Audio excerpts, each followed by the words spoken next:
Je ne sais pas si je dois noter tous les points de grammaire et de vocabulaire dans Anki. Donc par rapport aux immersions guidées, pour ceux qui ne connaissent pas, c'est en fait on analyse soit un épisode d'animé, soit un épisode, ici vous voyez c'est un podcast en japonais. Voilà, il y en a plein sur ma chaîne, ce sont des analyses où on fait justement de l'immersion, mais c'est guidé, c'est-à-dire que je vous donne des explications. Je ne sais pas si je dois noter tous les points de grammaire et le vocabulaire dans Anki. Pour le moment, j'essaye de comprendre et de m'habituer à la pratique. Comment exploiter les immersions guidées? C'est vrai que c'est une excellente question parce que on peut être tenté de les consommer un petit peu de manière passive et se dire ouais c'est super, j'ai appris plein de choses, mais finalement pas forcément retenir énormément de choses. Moi, comment je vous invite à aller faire les immersions guidées, c'est éventuellement, généralement j'essaye de planifier le live au moins 1 ou 2 jours avant. L'idéal c'est d'essayer d'analyser au moins par vous-même avant les 2 premières minutes. C'est-à-dire que vous faites de l'immersion de votre côté les 2 premières minutes. Pourquoi? Parce que comme ça, vous allez chercher tout le contexte dans votre tête et si vous avez des questions, vous pourrez les poser le jour du live. Donc ça, c'est la première chose que je vous invite à faire, c'est de faire l'immersion de votre côté avant de regarder le live. Ensuite, je vous invite à regarder le live, poser toutes vos questions si vous en avez durant le live et éventuellement utiliser le replay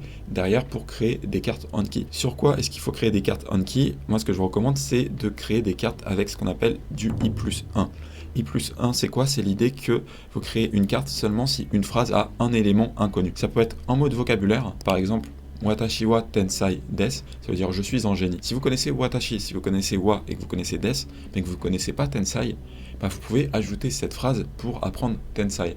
Pourquoi? Parce que ça va charger beaucoup de... En fait, vous aurez tout le contexte et ça sera assez facile. Vous allez dire, ah oui, à ce moment-là, dans cette vidéo, elle dit ça parce que il s'est passé tout ça. Du coup, vous allez avoir beaucoup de contexte et la carte va être facile à vous souvenir. Si, au contraire, vous avez une phrase avec 2 ou 3 mots inconnus, ça va être extrêmement compliqué pour votre cerveau de retenir tous les sens des différents mots.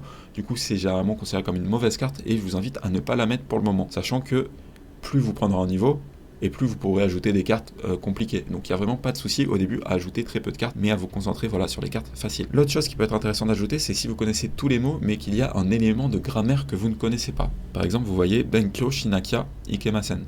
Benkyo Shinakia Ikemasen, vous connaissez Benkyo, vous connaissez Ikemasen, mais Shinakia Ikemasen, c'est un petit peu fragile. Et là, vous pouvez voir lors de l'explication dans le cours que je vous dis oui, c'est pour exprimer l'obligation. En fait, littéralement, c'est si je ne fais pas, c'est du conditionnel. Shinakia, c'est la contraction de shinakeleba. Donc c'est du conditionnel suivi de Ikemasen pour dire ça ne va pas. Donc si je ne fais pas, ça ne va pas. C'est pour dire en fait en japonais, je dois faire quelque chose. Vous pouvez marquer cette carte du coup dans Anki et en fait vous connaissez tous les mots de vocabulaire, mais comme ça vous permet d'ajouter un point de grammaire que vous réviserez de cette manière. C'est comme ça que je vous recommande d'utiliser les immersions guidées et si possible d'être là en direct pour poser toutes vos questions. Maintenant, si c'est pas possible, au moins regardez le replay et vous pouvez toujours poser vos questions soit dans les commentaires, soit peut-être que du coup sur Discord c'est mieux. Pourquoi? Parce que sur Discord il y a beaucoup de gens qui sont très très forts en japonais et vous risquez d'avoir une réponse plus rapidement que sur les commentaires YouTube. Il faut le temps que je la vois. Après, parfois les commentaires sur YouTube, en fait YouTube n'affiche pas forcément tous les commentaires. Si vous pouvez sur Discord, c'est un petit peu mieux. Maintenant, si vous pouvez pas, en commentaire YouTube ça marche aussi.